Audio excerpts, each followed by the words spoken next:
Hello everyone and welcome to my presentation. My name is Presentation Ortiz. I am a full-time staff member at UNT Counseling and Testing. I am also a UNT Master Students in the Learning Technology, and it's been an awesome class to be in, so just want to say that. And my title, I am an Office Support Associate.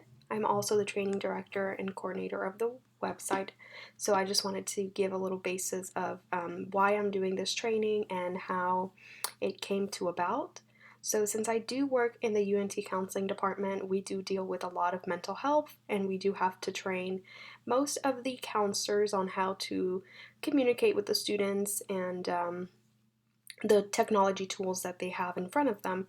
So I decided to do this training, and I was also asked by my supervisor because due to coronavirus, our appointments have not been in person, and obviously that has really put a toll on us and clearly to everyone in the education system.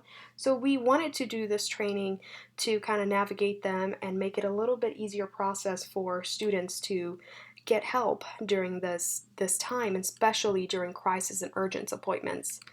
And the topic, of course, is mental health, and the audience is going to be the counseling staff. And like I was saying, students need help during this time. They've been stressed out. There's been more suicide cases because of what coronavirus has done, and it is really upsetting. And we want to better help their mental health for college students, especially returning in August. We don't know how that's going to go, so of course this training will hopefully make an impact and help them navigate and how to do the paperwork and how to be in the sessions with the students and be as productive as possible with the tools that we have at this moment. So I wanted to kind of include a training overview of what the training is going to look like. Since it isn't a one-day training, I am very limited to what I can and what I can't do. So I've inserted kind of just dividing it into hours and how it's going to go. And obviously I'll show you the presentation and what I've created so far, but I just wanted to put the schedule out here so you can kind of get a basis of how this is going to go. At 8 a.m. there's going to be an introduction of everyone. Everyone works in the office, everyone knows each other, but we do have new staff members that are going to be coming along in August. So we definitely want to have everyone know each other, and it's always nice to put a name to the face, like they say. So I wanted to definitely start that off, and it's just nice and greeting, and it's first thing in the morning, so I want everyone just to sip on their coffee and kind of get to know each other a bit. Then at 9 a.m. we're going to do part 1 of the training. We have different levels of appointments and scheduling urgent and crisis. So those are the types of appointments. So we're of course going to go over that and kind of train the new people, but obviously this might just be a refresher for some other people. And then at 10 a.m. we're going to do part 2 of the training, which is TAO, how to use therapy assistance online therapy. So TAO, if you're not familiar with, if you are a UNT student, you can receive mental health assistance online. If you're not comfortable coming to a counselor online, you can actually get therapy through your phone. It's an application that you can download and you can get mental health assistance. So we're going to be talking about that and how to add clients and how to do the video conferencing, because that's where you'll be able to talk with the counselor online, and that's how we've been doing it ever since February, where the lockdown took place. And then at 11 a.m. we're going to do part 3, and we're going to go over the hospitals that are used for hospitalizations for mental health. And these cases are for students that suffer mental health issues that cannot be alone. They need supervision, and they need to be held,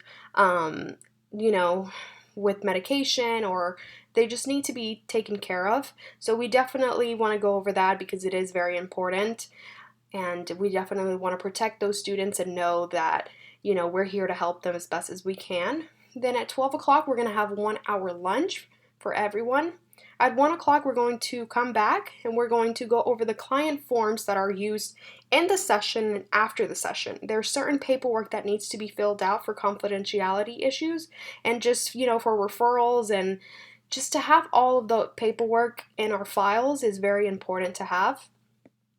And then at 2 p.m. we're going to do part 5, following up with the student and how to come back and just check on them after a crisis situation. And let me explain what a crisis is.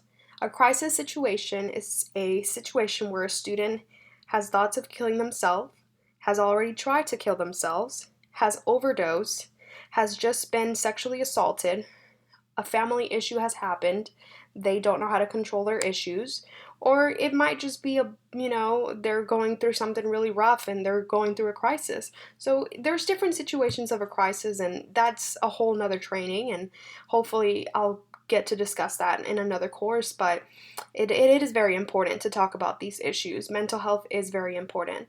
And then part 3 is for questions and concerns that they might have or that they might want to ask me or ask their supervisor, or just a general question overall. So that's always a good time to have those. At 4 p.m., we're going to do a quiz. Kind of just go over what they just saw, how to add a client to TAO, what are the hospitals that we use. So it is very important to go over that.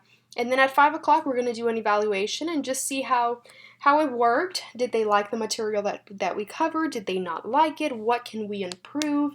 So it's always nice to have the evaluation so that we can get feedback from them. And then this is the approach to the design that I've created. So I'm actually going to click on these links so you can kind of see the job aids that I've made and kind of what I've put together for the staff training. And then, I have the laptop, the webcam, they are going to need a notebook, and of course just checking their email. And I've inserted all the materials that they will need and kind of what's going to happen during this training. And they'll get kind of this overview, and I'll of course be sending this to them as well. But this is actually what I sent to my supervisor, and she was very pleased with it, so I'm very happy about that. And then we have the implementation and evaluation. This is what I did on my own, and I kind of evaluated what was needed, the checklist, how can I make this training as helpful as possible and get everyone set up for fall and get everything started. So this is what I did for the implementation and evaluation. And then we go over to the presentation and what I created using the tools that we were giving in this course. So thank you so much, Dr. Warren, for being as productive as possible and always being there for us when we needed something. I really do appreciate that. And due to that, I've created this presentation, so I wanted to show it to you guys. I will be delivering this on August 10th via Zoom for my work, and hopefully this is helpful and we will have a steady fall semester. So I wanted to share this with you all, and I hope that you guys like it. This is what I've put together so that they can get a basis. And like I said, we do have new staff members coming along. Our counseling center is very big. We're very busy. So I wanted to make it as detailed as possible. And I also wanted to give a refresher to those that have been with us for quite some time, but also, show the new people what they're expected to do and how this is going to go. So I did include my contact information there, and the quiz is here also, but they'll also be provided with a link so that they can answer these questions on their own. And it is a very simple 5-question quiz, so it's nothing major. They already have a doctorate degree in this, so it's not like I'm completely making them go back to college. Absolutely not. This is just a refresher. They already have super intense jobs, so I just wanted to do something simple, and a 5-minute pop quiz seems like the great idea. So that's what I did. And I just want to say thank you so much for watching, and I hope you enjoyed. And if you have any questions, please reach out to me. I do work in the UNT counseling department, but if you have any questions regarding if it's free, how can I get help, I'm going through something, I'm definitely not a specialist, but what I can tell you is that our service is completely free. So you can definitely be a part of this. It doesn't matter if you're an undergraduate or a graduate student. And I know me and Dr. Warren talked about this, but he was very happy that I did a presentation over mental health. It's not talked about enough. And although this course is about technology, in STEM majors, mental health is really, really, really down to the level. So it's not talked about enough. And technology is a very hard subject. Not a lot of people like it, and a lot of people suffer from stress and anxiety and depression when it comes to a degree so intense. So I just want to remind you that, and I hope that we end on a good note. And thank you all so much for watching. Have a great day.